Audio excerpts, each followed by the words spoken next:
எல்லாருக்கும் வணக்கங்க. இன்றைக்கி உளுந்து மாவு வச்சு எப்படி ஜிலேபி பண்ணுறது, ஜூஸியான ஜிலேபி கடையில் வாங்குற மாதிரியே நம்ம சிம்பிளாக எப்படி செய்கிறதுன்னு பார்த்துடலாம் வாங்க.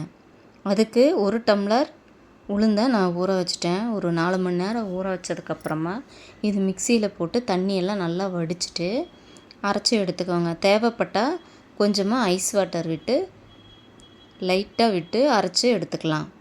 நான் இன்றைக்கி கம்மியான குவான்டிட்டியில் தான் செய்ய போகிறேன். 1 டம்ளர் உளுந்து தான் எடுத்திருக்கேங்க. இந்த மாதிரி நைஸாக அரைச்ச பிறகு நம்ம ஒரு பெரிய அகலமான பாத்திரத்துலேயோ இல்லை தட்டிலையோ போட்டு இதை ஒரே டைரெக்ஷனில் நம்ம கலந்து விடணும். இது மாதிரி கலக்கும்போது கெட்டித்தன்மை இல்லாமல் நல்லா க்ரீமி பதத்துக்கு இந்த உளுந்து வரணும். இப்படி நல்லா கலந்து விடும்போது நம்மளுக்கு சூப்பரான நல்ல ஜிலேபி கிடைக்குங்க. அதுக்காக தான் இப்படி செய்கிறது. இது கூடவே இப்போ நான் 1 ஸ்பூன் அளவு கார்ன்ஃப்ளவர் மாவு சேர்த்துக்கிறேன். அப்போ தான் கொஞ்சம் கிறிஸ்பியாக கிடைக்கும். இதையும் ஒரு 5 நிமிஷம் நல்லா கலந்து விட்டுட்டு இந்த கார்ன்ஃப்ளவர் மாவோடு சேர்த்துட்டு இதுக்கு ஃபுட் கலர் இனிமேல் சேர்க்க போகிறேங்க. ஃபுட் கலர் என்ன கலர் இருக்கோ, ரெட் கலரு, மஞ்சள் கலர், ரெட் கலர் தான் மேக்ஸிமம் போடுவாங்க. ஜிலேபினாவே ரெட் கலர் தான். நான் இன்றைக்கி எல்லோ கலர் ஃபுட் கலர் சேர்த்துக்கிறேன். பாருங்கள், இந்த அளவு நல்லா க்ரீமியாக வந்துடுச்சு பாருங்கள். இப்படி நல்லா கையாலேயே பீட் பண்ண பிறகு நான் கலர் பவுட்ரு சேர்த்துக்கிறேங்க. ரெட் கலர் சேர்த்தா தான் நல்லாயிருக்கும் பார்க்குறக்கு ஜிலேபி. நான் எங்கள் வீட்டில் இன்றைக்கி மஞ்சள் கலர் தான் இருந்தது, அதனால் சேர்த்துட்டேன். அளவாக சேர்த்துக்கோங்க. ஃபுட் கலர் அவாய்ட் பண்ணுறது நல்லது. ஆனால் இந்த மாதிரி சில ரெசிபீஸ்க்கெல்லாம் ஃபுட் கலர் சேர்த்தா தான் நல்லாயிருக்கும். இப்போ நான் கலந்து அது தனியாக வச்சுட்டு ஜீரா காய்ச்ச ரெடி ஆகிட்டேன். இப்போ 1 டம்ளர் உளுந்து எடுத்துருக்கோம். அதுக்கு 200 கிராம் ஒரு கப் அளவு வரும். அந்த அளவு சர்க்கரையை எடுத்து 1 டம்ளர் தண்ணி ஊற்றி பக்கத்துலேயே எடுத்து வச்சுட்டேங்க. இது ஒரு பக்கம் காஞ்சிட்ருக்க ஜீரா நம்ம ஜிலேபியும் சுட்டு எடுக்கணும். அப்போ தான் சுட சுட போட்டால் தான் ஜிலேபி நல்லா ஊறி நம்மளுக்கு சாஃப்டாக கிடைக்கும்.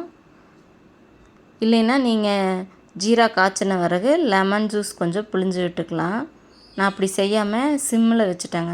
இப்போ கொஞ்சம் சர்க்கரை கரைஞ்சிட்ருக்கு. ஜீரா பதம் நம்ம குலோப் ஜாமுனுக்கெல்லாம் செய்வோம் இல்லைங்களா, அது மாதிரி செஞ்சுக்கோங்க. ரொம்ப கம்பி பதமெல்லாம் தேவையில்லை.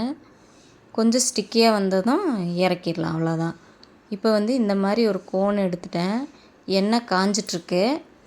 இந்த கேக் பண்ணுற கோன்லேயே நான் எடுத்துக்கிறேங்க. இது இல்லைன்னா ஒரு கவரோ இல்லை பால் கவர் இருக்குது இல்லைங்களா, அதில் போட்டும் கூட நீங்கள் கீழே ஒரு கொஞ்சமாக வெட்டிட்டு நீங்கள் இது போல் பண்ணிக்கலாம்.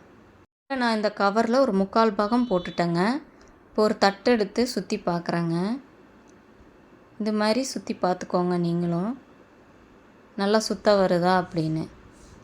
இப்போ எண்ணெய் நல்லா காஞ்சிருச்சு. கொஞ்சமாக அதில் விட்டு பார்த்தேன். இப்போ சுற்ற ஆரம்பிச்சிடலாங்க. ஒரு 2 சுற்று சுற்றிட்டு அப்படியே ரவுண்ட் பண்ணிகிட்டே போக வேண்டியது தான். இவ்வளோதாங்க, ஈஸியாக ஜிலேபி செஞ்சிடலாங்க.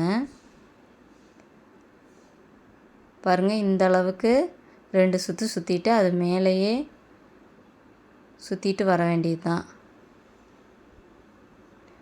சூப்பராக நம்ம ரெடி பண்ணிட்டோம். அடுப்பு மீடியம் ஃப்ளேம்லேயே வச்சுக்கோங்க. ரொம்ப ஹையில் வச்சிங்கன்னா சுத்த அது பிரிஞ்சு வரும். அதனால் அடுப்பை மீடியம் ஃப்ளேமில் வச்சுக்கோங்க. பாருங்கள், சூப்பரான ஜிலேபி ரெடி ஆயிடுச்சு. போட்டுட்டு ஒரு 2 நிமிஷம் கழித்து திருப்பி போட்டுருங்க. அவ்வளோதான், இது வெந்துட்டுருக்கட்டும். நம்ம ஜீரா என்னாச்சுன்னு பார்க்கலாம். பார்க்கவே கலர்ஃபுல்லாக இருக்குது பாருங்கள். ஜீரா ரெடி ஆயிடுச்சு. கொஞ்சம் பிசு பிசுன்னு வருது பாருங்கள். ஒரு கம்பி பதத்தை வந்துருச்சு. இப்போ நம்ம அரைச்சி வச்ச ஏலக்காய் தூளும் ஃபுட் கலரும் லைட்டாக கொஞ்சம் எடுத்து வச்சுருந்தேன், அதை போட்டுட்டு நம்ம ஸ்டவ்வை ஆஃப் பண்ணிடலாங்க. இதுக்கு மேலே வச்சோம்னா கெட்டியாயிரும். அதனால் ஸ்டவ்வை ஆஃப் பண்ணிட்டேன். ஜிலேபியும் சூப்பராக ரெடி ஆயிடுச்சு. நல்லா அழகாக வந்திருக்கு. அதையும் போட்டுட்டு உடனே போட்டுறணும். எண்ணெயை நல்லா வடிச்சிட்டு அதில் சேர்த்துடணும். இப்போ மறுபடியும் அடுத்த அடசல் சுட போகிறேங்க. இப்படி சும்மா 2-3 சுற்று சுற்றினாலே jalebi ready, mini jalebi ready ஆயிடும். பாருங்கள், இந்த மாதிரி போட்டுக்கோங்க, ஈஸியாக இருக்கும். சுத்த வரலைன்னா இந்த மாதிரி போட்டுக்கலாங்க. நான் ஒரு 2 சுற்றி காமிக்கிறேன். இது போலையும் செய்யலாம், இந்த மாதிரி சிம்பிளாகவும் 3 சுற்றும் சுற்றிடலாங்க. உங்களுக்கு எது வருதோ அதை செஞ்சுக்கலாம். நம்ம கடைகளில் போய் வாங்கி சாப்பிட்றக்கு இப்படி வீட்லேயே ஹெல்த்தியாக செஞ்சு சாப்பிட்லாங்க. இப்போ நம்ம அரிசிக்கு மாவாட்டும் போது கூட நம்ம தனியாக உளுந்து ஊற வச்சோம்னா அதில் கொஞ்சம் எடுத்து இப்படி ஈஸியாக செஞ்சிடலாம். குழந்தைங்களுக்கு கொடுக்கலாம். ஸ்கூல் விட்டு வரும்போது நல்லா விரும்பி சாப்பிடுவாங்க. இது சாப்பிட்றதுக்கு நல்லா ஜூஸியாக இருக்கும். ஜீராவில் ஊற வச்ச பிறகு நான் 2வது ஊற்றிட்டு இதை திருப்பி போட்டுட்ருக்கேன். ஃபஸ்ட்டு ஊற போட்டதை எடுத்து காமிக்கிற பாருங்கள். ஜீராவில் ஊற போட்டதை சூப்பராக ஜூஸியாக வந்திருக்கு. இப்படி மெதுவாக திருப்பி போட்டுட்டு ஒரு 2 நிமிஷம் தான், இது சீக்கிரம் வெந்துருங்க. இது சுட சுட அப்படியே உளுந்து மனம், ஜிலேபி மனம் வீட்டையே தூக்குதுங்க.